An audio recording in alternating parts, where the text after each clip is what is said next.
Say that again. Do we have writing on the test too? You mean essay questions? Yes. There are a couple of essay questions, but they're very short essays. You only need a few words. And how long is the test will be? 75 minutes. It'll be a class period. Okay, thank you.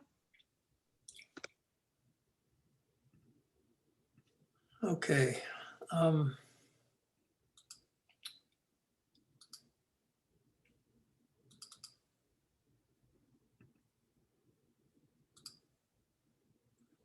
Topic for today is cell division, meiosis and mitosis.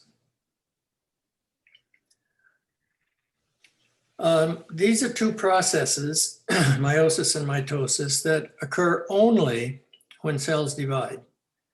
You don't see them at any other time in a cell's life. But they're essential because in order for organisms to grow and develop, reproduce, repair themselves, they must divide. And these two processes, mitosis and meiosis, ensure that genes will be transferred faithfully from one generation to the next.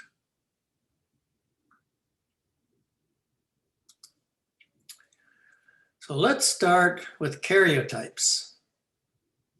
What is a karyotype? It's a picture. It's a visual display of chromosomes. The way you would get this visualization is by looking through a microscope. Usually for human chromosomes, that would be a light microscope. Now in humans, they can be either haploid or diploid. The haploid number of chromosomes is 23, 22 of which are autosomes, and there's one sex chromosome.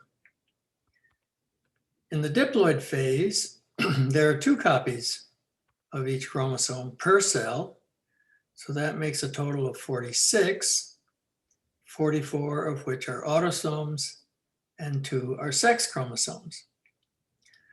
So you see displayed here on the right side are examples of human, female on the left, and male on the right.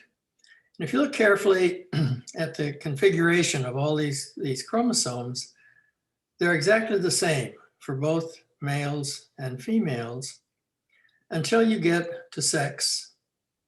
So at the bottom right in each one, you'll see the sex chromosomes, X, X in females, and XY in males.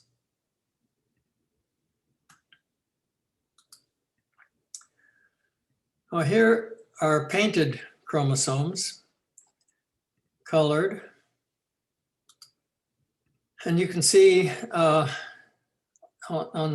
the left and right, they're almost the same, but not quite. So can you tell, just from looking at this blurry picture, which one is male? My name is Kaylin, and I think the one on the left. Yeah, one on the left is male because it has one X and one Y, whereas on the right, the corresponding for a female are 2 X's.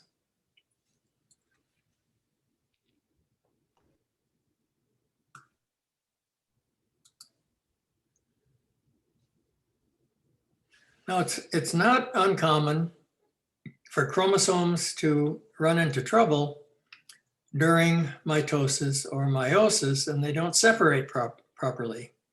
And when that happens, you'll get an abnormal karyotype. On the left, you have a karyotype called Down syndrome, and on the right, a different one called Turner syndrome. So can you tell, in the case of the one on the left, what's the abnormality?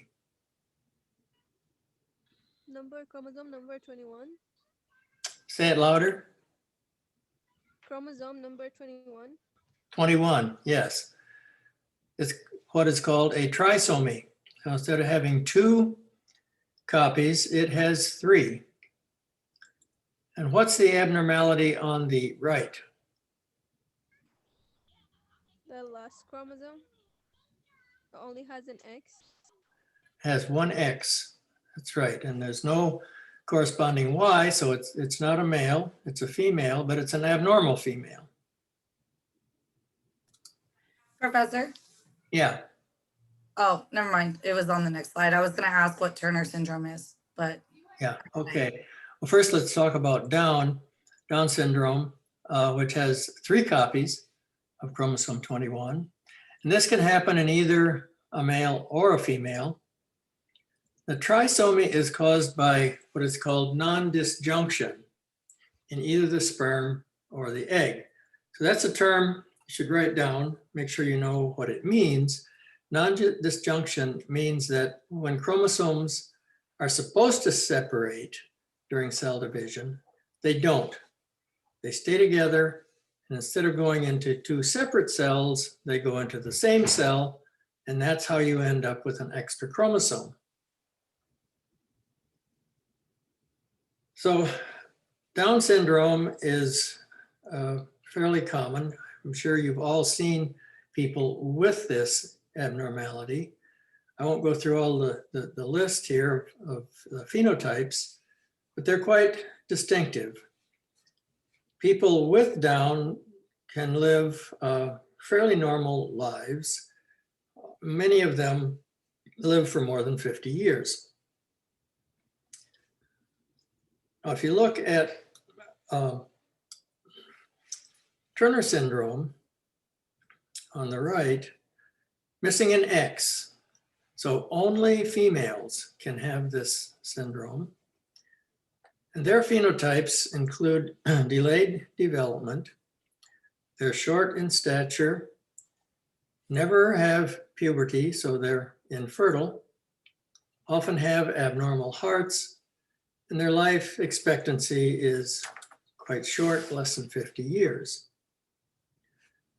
And you see here pictures of typical people with typical symptoms of these aberrations. Now, every chromosome has the possibility of a trisomy.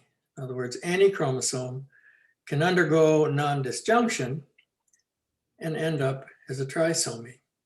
Now, most of them in humans are not viable. They abort during pregnancy, and so the mother may not even know that she had it. Now, several of them, which I've listed here, 18, 13, 8, 22, and 9, can survive through birth, but they all live for very short periods of time, anywhere from a year or less to just a few days. So these are all non-viable. Trisomy X, however, can develop and is relatively normal. Well, there are other chromosomal abnormalities. One is called Klinefelter syndrome, where a male gets an extra X. And he is a pretty normal male, except he may have low testosterone. There may be certain other male characteristics that are weakly expressed in a Klinefelter.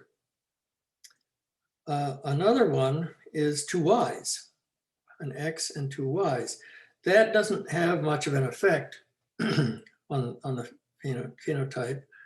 There's some evidence to suggest that men with 2 Ys are more aggressive than other men, but that's inconclusive. It's not proven. Okay, any questions about aberrations? Not many of them can survive. So then we'll turn to mitosis.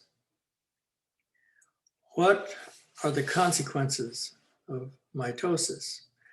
Well, one cell, and it can be either a haploid cell or a diploid cell, duplicates its DNA, and divides.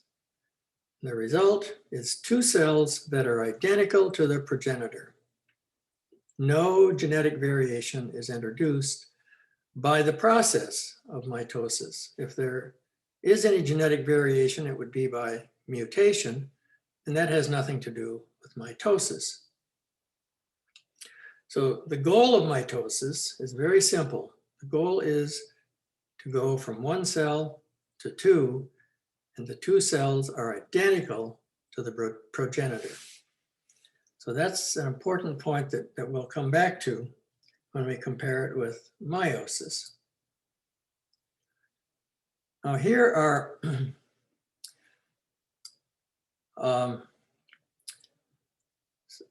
the critical phases in the process of mitosis. And you need to go over this slide carefully on your own and make sure you know what each of these phases is, what's happening in the nucleus in each of these phases, and how these phases differ in mitosis as opposed to meiosis, which we'll come to later. So first, we'll consider interphase, which is the picture in the upper left. Cells appear inactive, but the DNA has already replicated. And that word should remind you of what replication involves. You remember the 6 steps of DNA replication. Well, those 6 steps have all gone on either in or before the interphase nucleus.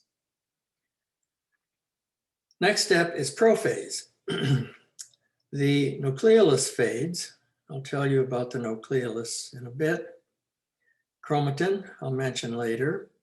Chromatin condenses into chromosomes, each of which comprises 2 identical chromatids. And you have 2 chromatids now because the DNA has replicated. And that brings us to prometaphase.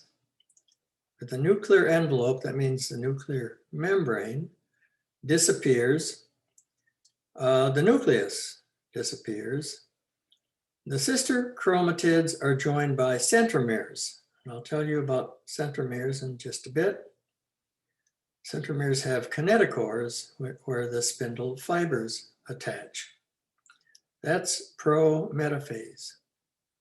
And metaphase is a very distinctive configuration where all the chromosomes line up in one plane. It's very easy to see them. And they're at about the shortest that they'll ever be in metaphase. The next step is anaphase. Now in anaphase, the chromosomes start to pull apart from each other. The 2 chromatids start to pull apart. Why do they do that? It's because the spindle fibers that are attached to the centromeres start to shrink, start to shorten. And as they shorten, they cause the centromeres to split, and the 2 chromatids separate. One of each goes to one side of the cell, and the other goes to the other side. And the spindle fibers keep pulling until all the chromosomes are either at one end of the cell or the other, and then the spindle fibers disappear. So what's left then is for the cell to divide. And that's in animals, it's done by means of a contractile ring, which I'll show you in a minute. But all this ring does is cleaves the cell into 2 daughter cells. Okay, let's talk about some details. First of all, if you go to the upper right, anatomy of the nucleus and interphase. And what you see here, this big blue ball, is a nucleus. And inside is a darker purple ball called the nucleolus. Well, what is the nucleolus? It's composed of ribosomal RNA and protein. And its function is to produce ribosomes. The ribosomes don't stay there. They escape through these nuclear pores and are immediately trapped in this membrane system called the endoplasmic reticulum. It's in that complex area that protein synthesis occurs. So the endoplasmic reticulum is composed of membranes plus ribosomal RNA plus tRNA plus mRNA. And they all collaborate together to produce proteins in the endoplasmic reticulum. What is chromatin? Chromatin is nothing but chromosomes, but you can't see them because they're relaxed, they're long, they're stretched out, and you can't see them as distinct entities. Now, what about the centromere? Remember, when the DNA divides, each chromosome becomes two, and these are called sister chromatids. And they're attached to these little bodies called centromeres. Each centromere has a kinetochore. Attached to that are the mitotic spindle microtubules. These are the structures that contract, cause the centromere to split, and then pull the individual chromatids away from each other so that one ends up on one side of the cell and the other ends up on the opposite side. So remember that about chromosomes becoming, each chromosome becoming two chromatids, which then separate in cell division.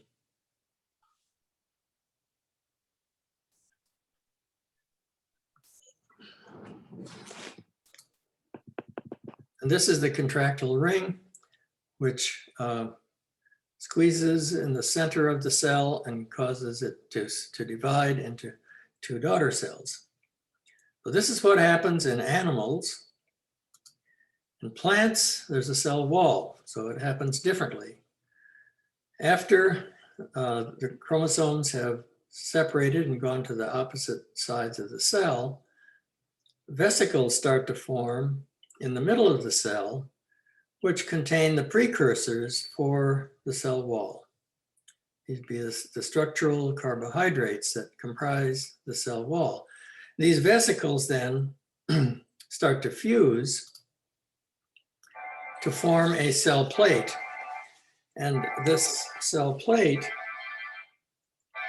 is can then continue to fuse with more vesicles until finally it reaches the cell wall itself.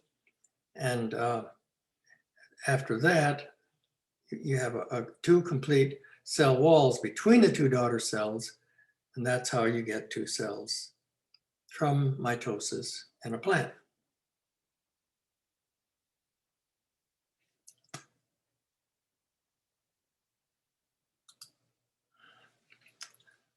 Let's consider the human life cycle. We can be at various points in our existence, either haploid or diploid. If we're haploid, we either are an egg or a sperm. And when the egg is fertilized by the sperm, we get a diploid zygote, a single cell that has now gone from 1N haploid to 2N diploid. And it is this diploid zygote that is the precursor then of our entire body. As this cell divides, continues to divide, and cells differentiate, we end up with a fully formed human, which is diploid, 46 chromosomes, through most of the body. But a male has a testis, a female has an ovary. Within each of these organs, meiosis occurs so that you end up with haploid cells again. And that completes the cycle, the life cycle of the organism. I'd like to contrast what happens during haploidy in females as opposed to males. Females are born with thousands of eggs. This means that meiosis has been going on in the fetus, producing egg cells, haploid egg cells. Then, after the daughter is born, at puberty, she starts to shed one egg every menstrual cycle. So over the course of her life, she'll shed about 500 total eggs over the course of about 42 years. Now the female, although she already has a supply of eggs, she can continue to produce new eggs during her reproductive phase of life. So during the period between teenage and about 55, eggs are shed and new eggs can be produced, or eggs from the beginning can be used with each menstrual cycle. And the reproductive phase ends with menopause. After menopause, there's no more reproduction in the female.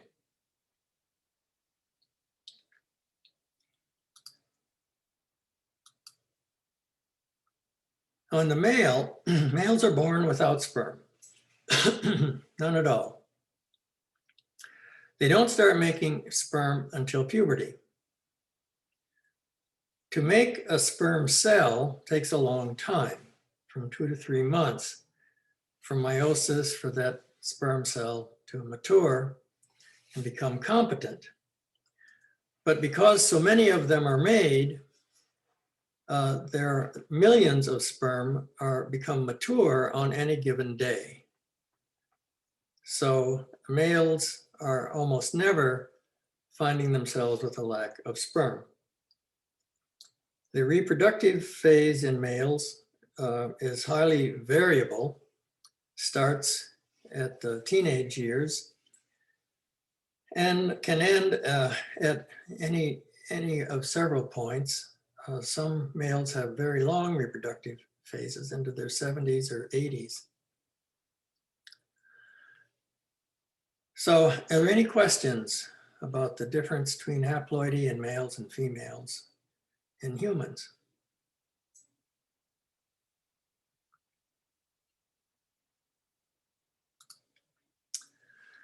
I'd like to make a point about lifestyles of various organisms.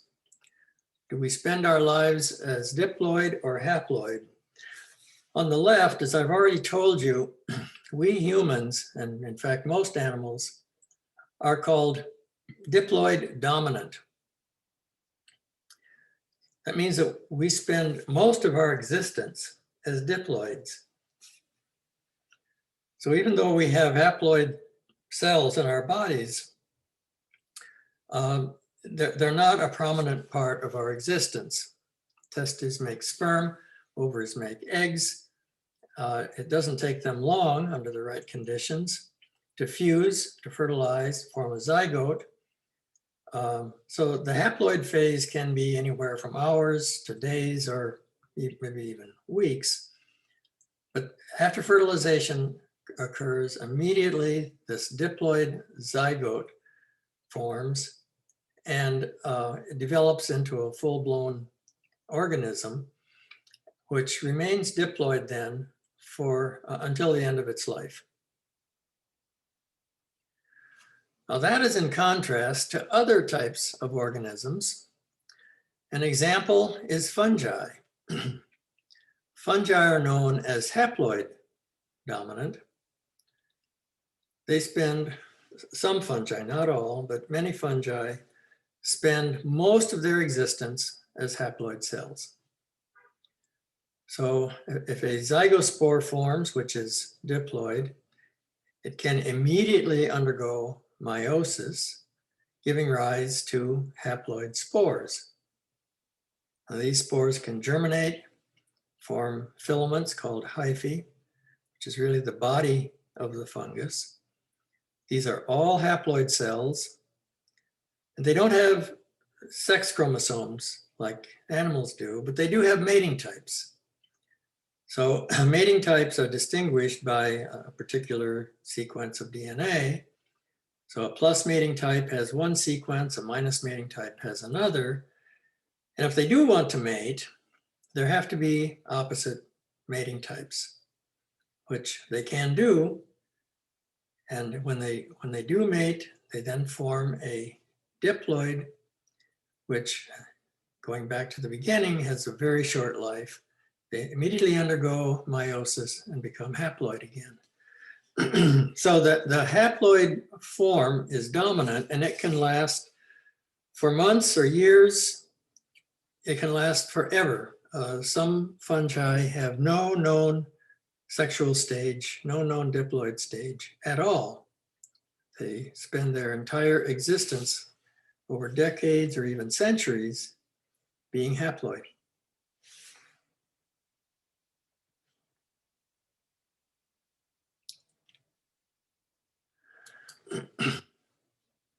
All right, that was mitosis. Let's now consider meiosis. In this case, the cell starts diploid and ends up haploid. During meiosis, the chromosome number is reduced by half, goes from 2n to 1n. And very importantly, you will remember this, in meiosis, genetic variation is created. It's the raw material for natural selection and evolution. And so I'm going to spend a lot of time telling you about how this genetic variation is produced.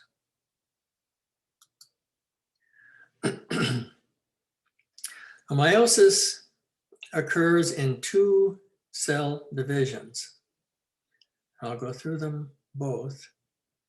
Starting with the end of interphase, where now the DNA has already duplicated, gone through its 6 steps of replication. And so now each chromosome, and remember there are 2 homologs of each chromosome, each of those has replicated so that there are, where it looks like 2 chromosomes, there are really 4 chromatids. And it's at this phase, prophase 1, that there is always an intimate association, and I'll talk more about this later, between the homologous chromosomes, such that they exchange parts. So when they do, they generate variation. The next step is metaphase 1, another point at which variation occurs. So when the chromosomes line up at the metaphase plate, each chromosome has a choice. It's not really a choice, it's just a random event. But randomly, each chromosome can be designated for either one side of the cell or the other. And that's an entirely stochastic process. There's nothing that influences except random chance which side of the cell a particular chromosome will go to. So that's another source. It's called independent assortment, another source of genetic variation. So then we end up with 8 chromatids per cell, which you see here. And when the cell divides, you now have 2 chromosomes per cell, 4 chromatids per cell. And this is in telophase. So we've gone from a diploid cell to a haploid cell. And we'll come back to these 2 haploid cells in just a bit, but before doing that, I want to talk more about genetic variation. Well, as I've just said, there are two things that can happen: independent assortment of chromosomes and crossing over or recombination. So let's talk about that first. And let me just go back and say that one source of variation is the randomness by which sperm and egg get together. It's entirely a matter of chance which sperm fertilizes a particular egg. Beyond that, we have meiosis. There are two sources in meiosis of genetic variation: crossing over and independent assortment. So crossing over occurs only in the first meiotic division, in prophase of meiosis 1. And that's diagrammed here in prophase, where you have the homologous chromosomes form what's called a tetrad. And while they're in this close association with each other, they can exchange parts. And for simplicity, what's shown here is they exchange chromosome tips. So now in metaphase 2, you have both parental chromosomes, the blue one and the red one, and you have recombinant chromosomes, a blue one with red tips and a red one with blue tips. So when this cell divide, these two cells divide, you end up with 4 gametes, one with a blue parental chromosome, one with a red parental chromosome, and 2 with recombinant chromosomes. One recombinant is blue with red tips, the other recombinant is red with blue tips. So that's how crossing over, it's an actual physical exchange of DNA. And it occurs only in meiosis 1. Independent assortment can occur, does occur, in both meiosis 1 and meiosis 2 at metaphase. So to visualize how the variation occurs, consider possibility 1 and possibility 2. On possibility 1, you have these 2 sets of homologous chromosomes, blue and red, long and short. On possibility 1, the 2 blue chromosomes, the long one and the short one, go into one cell, and the 2 red ones, long and short, go in the other cell, so that when that divides to give gametes, you have 2 that are blue and blue, and 2 that are red and red. Now, the other possibility is that instead of the 2 short chromosomes being blue on left and red on right, they switch: red on left, blue on right. So that now in metaphase 2, you have a cell with a long blue and a short red, and another cell with a long red and a short blue. So when these two, excuse me, when these 2 cells divide,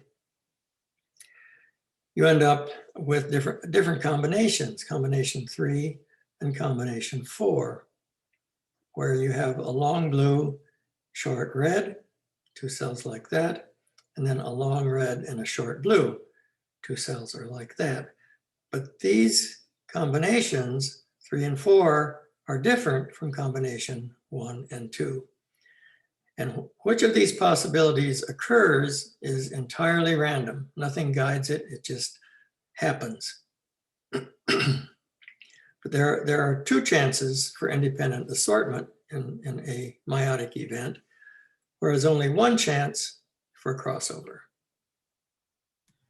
Professor, Yeah, Is there a higher chance of like mutation in genes with birth of multiple, like twins or triplets, since the egg is already split, there's already stuff going on, or is it genetic mostly? well, all of these events are genetic, but you bring up a good point, and I want to emphasize that these sources of genetic variation have nothing to do with mutation. So for example, when the chromosomes exchange parts during crossing over, there's no mutation involved there. It's simply changing one DNA sequence for another one on the other chromosome. No mutation.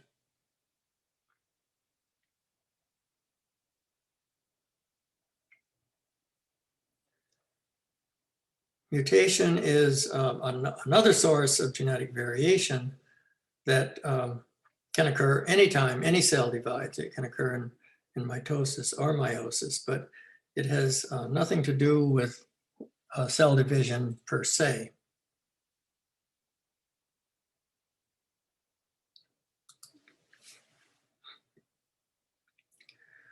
Crossing over, as I keep saying, it occurs only in meiosis 1. And why is that? It's because that's the only time tetrads form. If you look at duplicated chromosomes, these are homologs. The blue chromosome and the red chromosome, they're homologous with each other. But their DNA has replicated, so they're identical and they're called sister chromatids.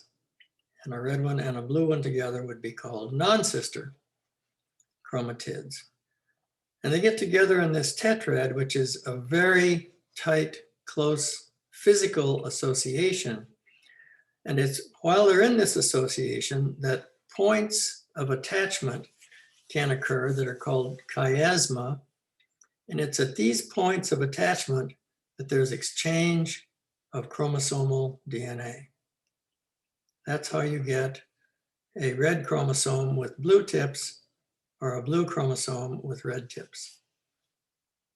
And as I said, it doesn't have to be just the tips. It can be any part, anywhere in the chromosome, but it's easy to show tips.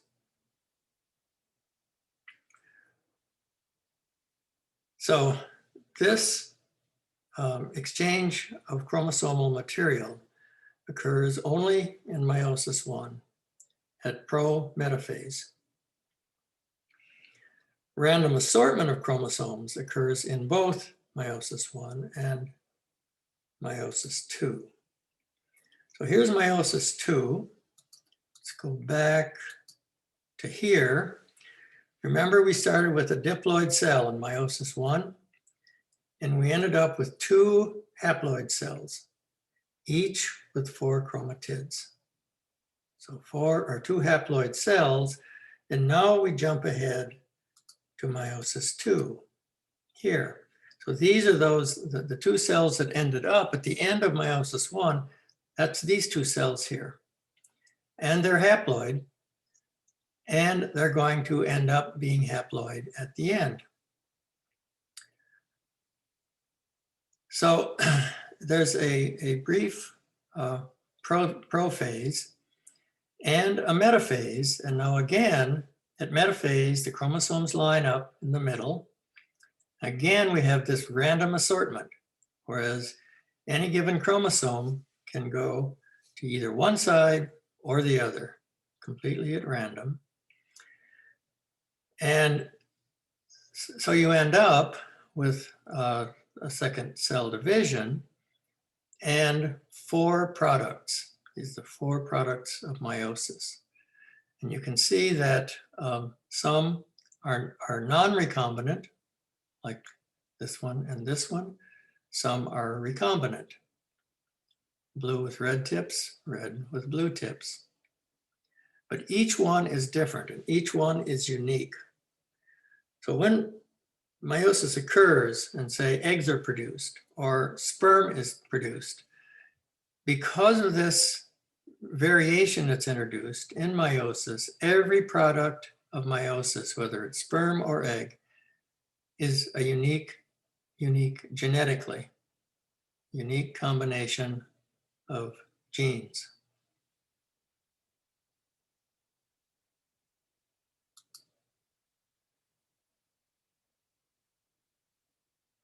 Now this, again, it reiterates the random assortment that can occur of chromosomes in metaphase 1 and metaphase 2. And if you look to the right and you follow the colors, and you can do this on your own time, follow the colors, you can see how each of these combinations is unique and different from the parental cell.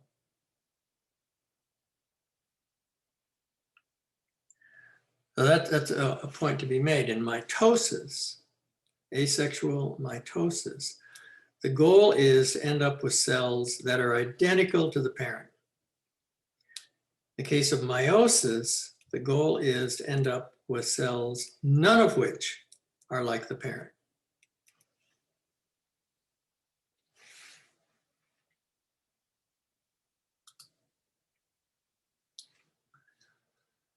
So I made a table comparing meiosis 1 and meiosis 2. Meiosis 1 starts as diploid, ends as haploid. Meiosis 2 starts as haploid, ends as haploid. In meiosis 1, the first division is called reductive, where one diploid cell yields 2 haploid cells.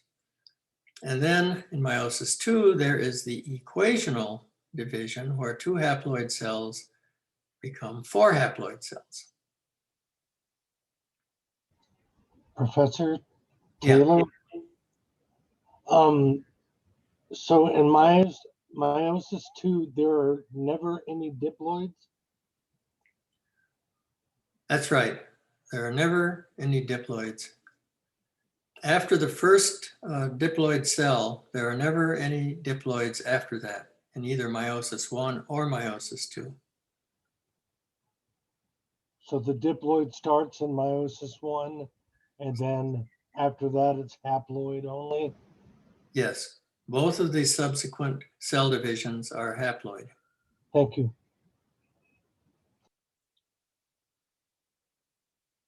Okay, in meiosis 1, homologous pairs of chromosomes separate. And in meiosis 2, the individual sister chromatids separate. In meiosis 1, crossing over occurs, and that crossing over leads to recombination. Whereas in meiosis 2, there is no crossing over and there is no additional recombination beyond what happened in meiosis 1. In meiosis 1, there is random assortment of chromosomes. Meiosis 2, same thing. In metaphase, in both metaphase 1 and metaphase 2, you get random assortment of chromosomes. And again, this produces genetic variation.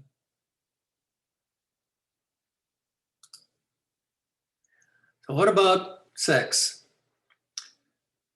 Well, mothers, as we saw in the karyotypes, mothers have an X and an X. Fathers have an X and a Y. When mother goes through meiosis, she produces 4 gametes, all of which are X. So the female has no choice. She has to contribute an X. The male, however, does have a choice. When the father undergoes meiosis, he produces 2 X's and 2 Y's. So that, and this again is completely random, if an egg is fertilized by an X cell, an X chromosome, it's an XX daughter. Whereas if the egg is fertilized by a Y chromosome, it's an XY son. That's how we end up with approximately 50% of each gender.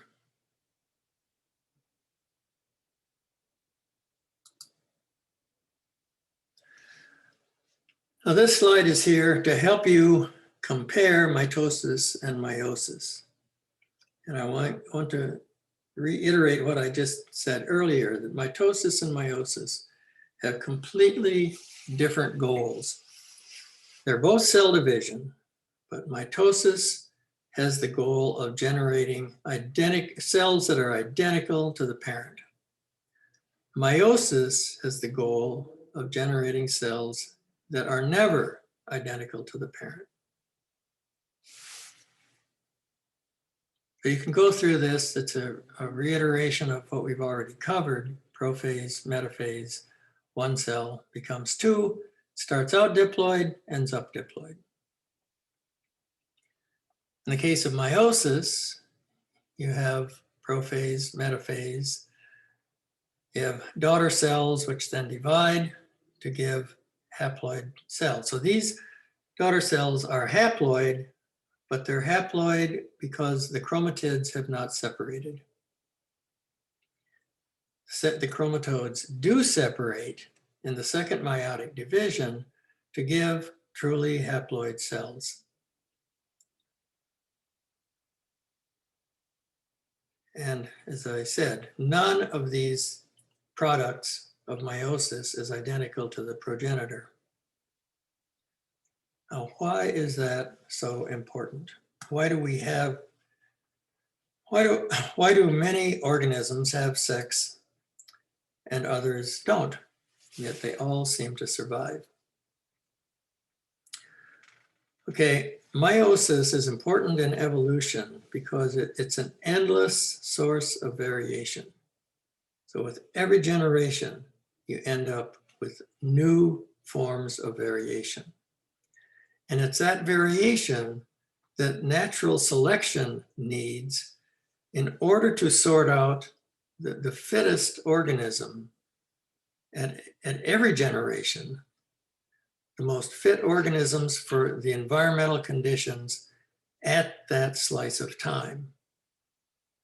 So the environment on the planet is constantly changing, and variation from meiosis is important for organisms to be able to adapt to the changing environment so that only the fittest ones for that particular environment are the ones that survive. Just to emphasize the point, variation arises from crossing over, which is genetic recombination, and that's in meiosis 1. It also arises from random assortment of chromosomes, which occurs in both meiosis 1 and meiosis 2. So you might ask, since meiosis can go from a diploid to a haploid, meiosis 1, why do we need meiosis 2 at all? Well, if cell division stopped after meiosis 1, each sexual generation would double the chromosome number, because remember, each chromosome is 2 chromatids. And going generation after generation, the number of chromosomes would keep doubling every generation, and that would be lethal for the species. So to resolve that problem, we have the equational division of meiosis 2, which cuts the number of chromosomes in half so that you end up with haploid gametes, which when they fuse, allows the species to remain stably diploid. So it's meiosis that generates variation. Mitosis doesn't. It's not intended to. It involves neither crossing over nor random assortment of chromosomes.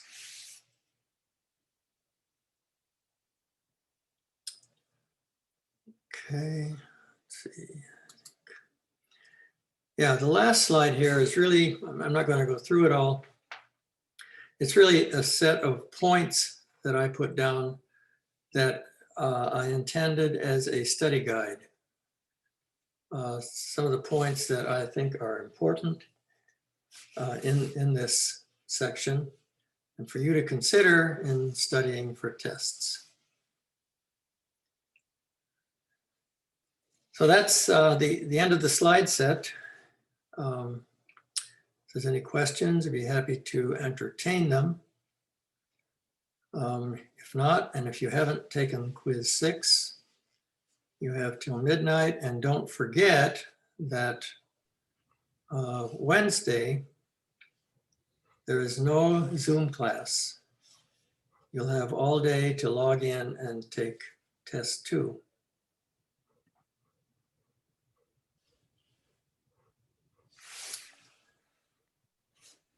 I do have a question, Professor. Okay, Kiyomi Anderson. okay. I feel like you kind of went over it, but I just wanted to clarify. So I know you talked about how like XX would be female and XY would be male. Uh-huh. Does that apply like across all species Yes. or just okay, Yeah. perfect. this Just is- wondering. Yeah, this is true of all animal species. As I said, in organisms like fungi, you don't have sex chromosomes, you have mating types.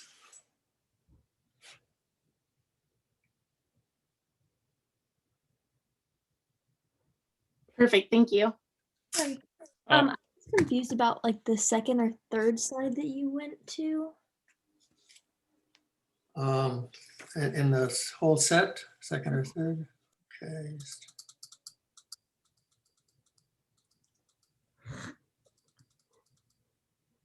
Okay, we're talking about karyotypes or No, this one, yes. abnormalities. Yes. I was just a little confused about when you were talking about the chromosomes and it says live a year or less. Does that mean like the chromosome or does that mean the person? Sorry, I was just confused by that. No, that's my dog. Sorry. Um, Where uh, it's highlighted red. what part of the slide are you referring to? Where it's highlighted red right here. Oh, and okay. When it says live a year or less, does that like what does that mean? Sorry. Okay, so in any organism, so when fertilization occurs, if an egg is, for example, fertilized with a sperm that has 2 copies of chromosome 18. Now, when the 2 copies of 18 from the sperm combine with 1 copy of 18 from the egg to make the diploid, you now have 3 copies of chromosome 18. So all the somatic cells of that fetus are going to have 3 copies of chromosome 18. And in the case of that particular chromosome, the organism will be born, but will die shortly after. I see. Thank you. And that's true for all the trisomies. And again, the cause, I want to emphasize, I should circle non-disjunction in red because the cause of trisomies is non-disjunction. In meiosis, when the chromosomes line up in metaphase and the centromeres split so that one chromatid goes to one side of the cell and the other chromatid goes to the other side, it doesn't split. So both of the chromatids go to the same side, and now that cell has 2 copies of that homologous chromosome, and it should only have 1. And in that way, any chromosome can end up as a trisomy. I had a question, Justin Hansen. Mhm.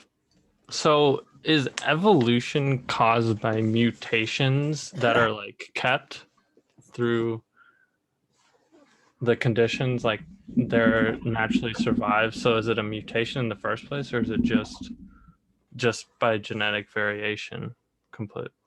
It's both. Okay. So mutations contribute to genetic variation. And if Okay. a mutation is advantageous, Yeah. natural selection will select for it. Yeah. Okay. And by the same token, the variation generated by meiosis can also be either advantageous or Good. not. Okay. Natural selection will decide Yeah. whether it's advantageous. All right.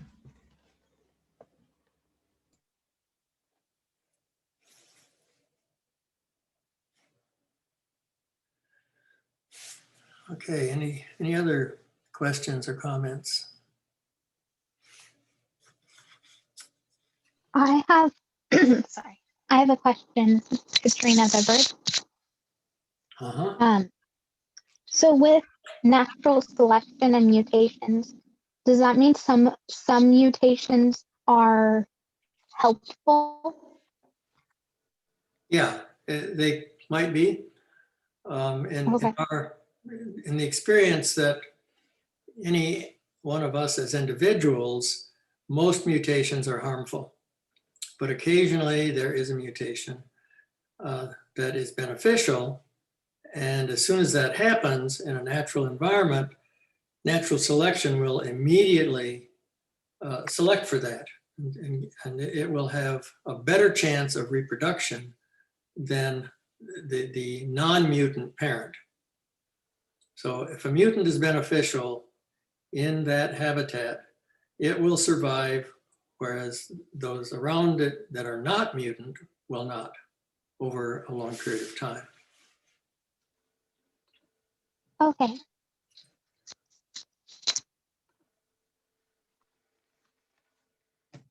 Yeah, Professor, my question is, you went over the cytokinesis. This is Sierra Wishadell. So that is different from humans to plants, but what about animals? Like, are animals considered in the human category for the different type of cytokinesis?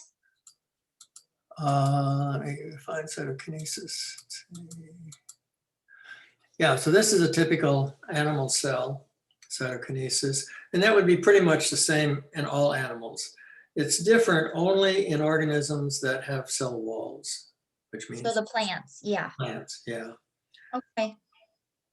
Thank you. You remember, one thing that we often tend to forget is that we keep talking about eukaryotes, but there are the prokaryotes, which don't have nuclei, but they divide too.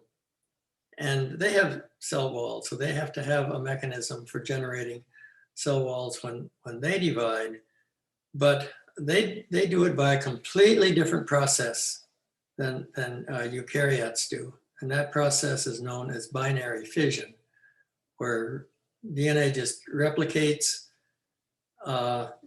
into two nucleoid regions. The cell pinches off in the middle, and you have two cells.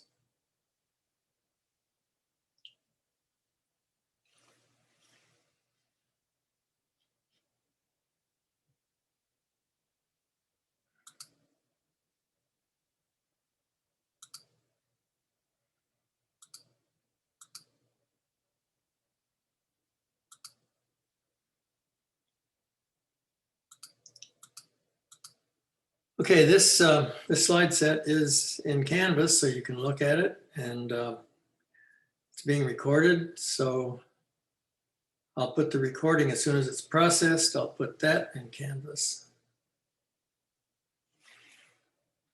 Along with that announcement, I'll include all of the topics that will be covered in test 2.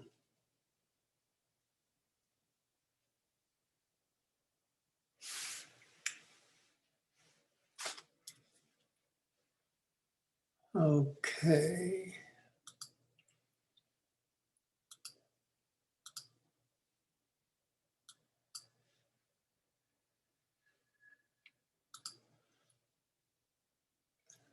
All right, if nothing else, I just stop sharing.